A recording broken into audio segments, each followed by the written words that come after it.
Right then, a little bit of explanation. I've not been around much this week. I've been away for a week.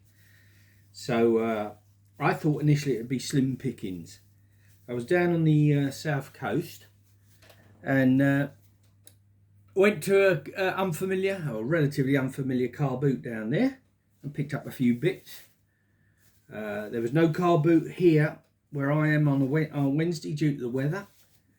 I went to an event yesterday, which turned out with a few bits and pieces I was surprised I didn't expect to find, and then I've got a few little bits this morning. So I think I'll do this in little 3 parts. They're not a lot, so it'll be 3 little vids really. Yes, so let's get started with the day. This first lot. This was all picked up from the what I call a foreign car boot because it's one I don't know. Starting off with a couple of bog standard Westco Oilers. I think they cost me £3. Absolutely rotten dirty, as most Oilers are. And I'm trying really hard, because I have to do this in my front room. I'm trying very hard not to get oil and filth everywhere, because I'll be seriously in the bad book. So that's why I've kept it wrapped as it is. So let's put them away. We've all seen Oilers before. There's nothing particularly unusual in these ones. The spouts are nice because they've got the Westco name on, but how the hell did that happen? Oh, like that. Right, so there's a couple of Oilers out of the way. Now, I don't usually pick up wood planes these days because I had most of the ones that I want, and yeah, I'm looking out for different things. But I picked up a couple of planes today for the cap irons. I want the cap irons for a little project I've got on the go. And this one's, everyone knows, Draper. The plane is in pretty poor nick. It could be brought back. It's kind of a nice handle, but nice colour. And yeah, so I wanted it for that cap iron. And then this one, again, same size, number 4 size. Flash rusting. There's no pitting, so they could be brought to life. And they're quite heavy. I might bring them back to life. Let's see how I feel. But I wanted this one again for the cap iron because it's not one I've heard of. I don't know if anyone else has. It's Dronfield. Yeah, Dronfield. I thought that was unusual. So, yeah, so 2 little planes cost me £4. No, I think they cost me £2. It was £1 each. That's right, it was £1 each. So that was those. Let's put them back over there. This cost £1.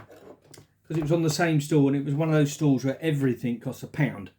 And this is a Paladin pad saw knife. Now I looked up Paladin. Paladin specialise in telecoms kind of tools, data, telecom cables, that sort of thing.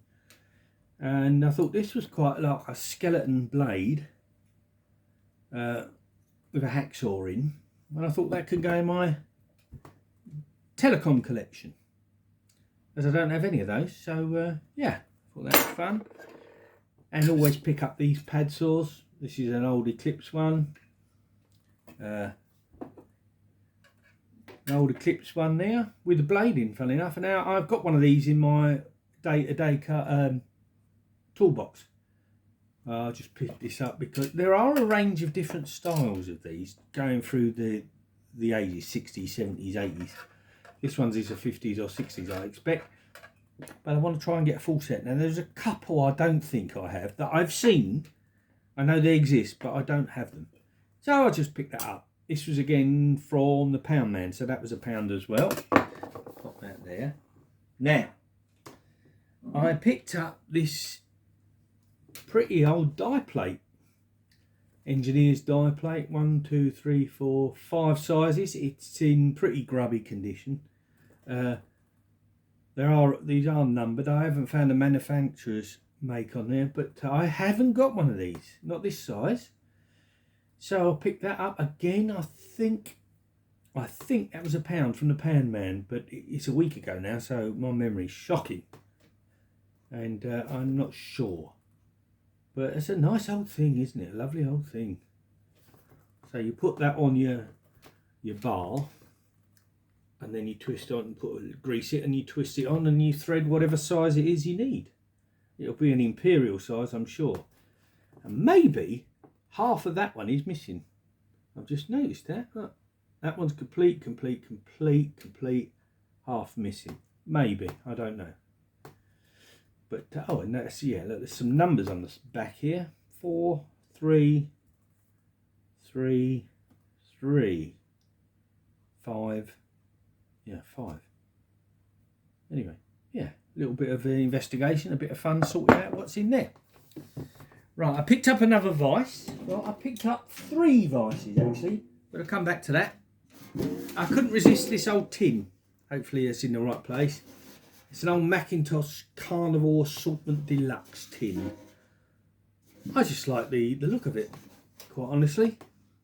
I think I paid a £5 for this, but I paid a £5 for this to get to his other bits and pieces. Yeah, that's top dollar for me, really, for a tin, but yeah, just liked it. So, nice big old round tin. Now, should we start on those vices? I'll start with the biggest one. It's a Marples Sheffield, England #1.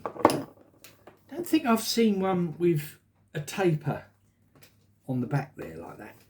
But it's got some lovely markings. It's a shamrock with a shamrock on there. Made in England shamrock. But I've never seen one of those before. Certainly not with the taper on the back there. It goes all the way through. Always the bars are bent on these things. But yeah, £5. I think that was a £5. Yeah, so that was that heavy old boy there.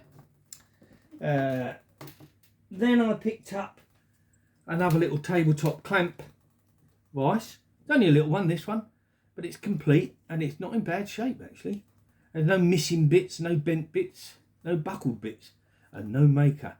But yeah, I've got a few of these now and I haven't got that shape or type, so I've got that one. Can't remember the price. And then I've got this beauty. Now this was a little bit more expensive. This was, I think, £20. But it is nice, and there is a make and date. So yeah, it works beautifully. June, patent June 1835 or 1885. Yeah, patent June 1885. I don't know if you can see that all right, but what a lovely little tabletop, complete with the bit that's always missing on the top. Nice key sort of winding screw. Your table's got to be at least that thick, isn't it, thinking about it? But yes, and there's a little anvil shape on the back. Isn't that a beautiful thing? That is a really lovely thing. June 16th even.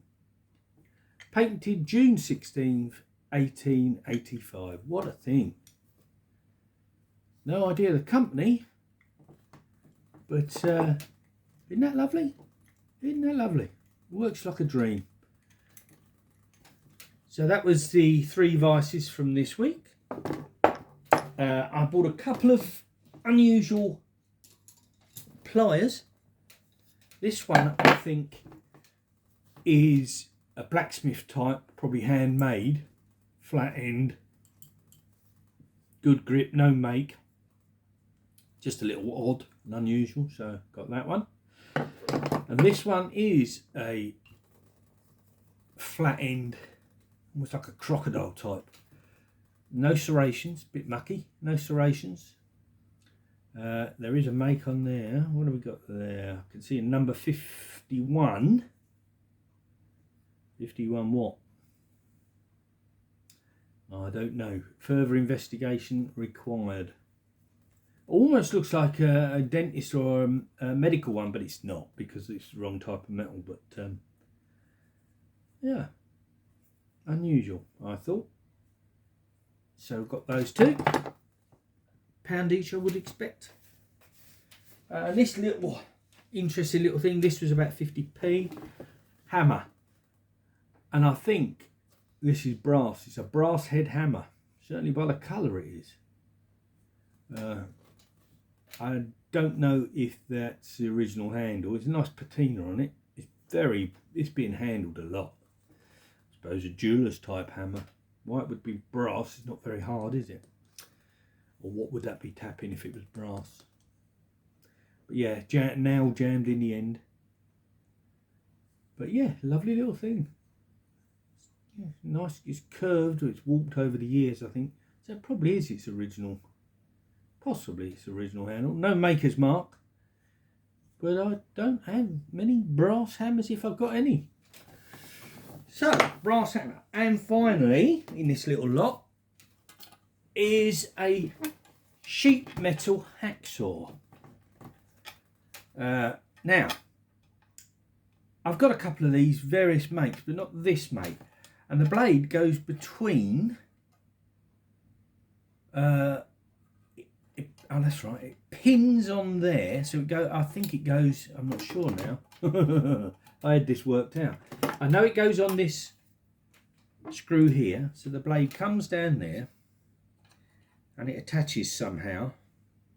There's not a piece missing. I've looked that up, but it does attach on there somehow. I can't remember how. And that, all that is oh, that's right. It goes on there. Goes on there, and that is just a tensioning screw that tightens it up. Now, when I started looking, this was quite interesting. On the handle, I don't know if you can see that handle. Is that any good? It says she-tack. Now, I've since found out that she-tack is two words whacked together. It's a funny shape thing. She-tack is sheet and hack jammed together. Sheet, for, as I said, it's a sheet hacksaw, so it's a sheet hack. It's she-hack. Now, I believe, if I'm right, that this started off life in South London, in Brixton, and a road that isn't there anymore because they built Brixton Prison where the road was. Cornwall Road, yeah, Cornwall Road. And the fella had a hardware shop there, but during the war years, he developed certain tools and bought certain patents. And she-tack was one of the ones that he made, and they produced. They eventually become, I think in 1976, they become part of Monument Tools. Now, Monument Tools started up at about the same time, turn of the century sort of time, but that was by his brother. And they were based by the Monument and London Bridge. Anyway, they merged in 76. Monument Tools specialised more in plumbing tools and developed a lot of plumbing tools that are everyday tools today. But she-tack was the other brother, and they're based in Brixton. Now, the shop was Colliers in Brixton, and on there, I don't know if you can see that. Is that in a good spot? Colliers of Brickmaker, Brixton. Just off Brixton Hill, where like I said, where the prison is today. And I just thought that's an old lovely thing. Now, the other connection that I thought was years ago when I was an apprentice electrician, the engineering part of the engineering stuff we had to do was at Brixton College, which is a couple hundred yards away from where these were manufactured, because they used to manufacture there as well in Cornwall Road. Now, in the foundry side of things and in the metalwork side of things, they had every kind of piece of equipment, lathes, everything that you can think of. Now, these shut down in the 30s, or was it later than that? In the 60s, I believe they shut down, the manufacturing side. And I just wonder if any of that equipment in the college might have been donated by them just round the corner. It's an interesting thought that I might have actually worked on the machines that these things used to be made on. So, that really did pull in my interest. So I'm going to keep my eyes open for those. she-tack. Yeah, so that's part 1 of 3. See you in the next one.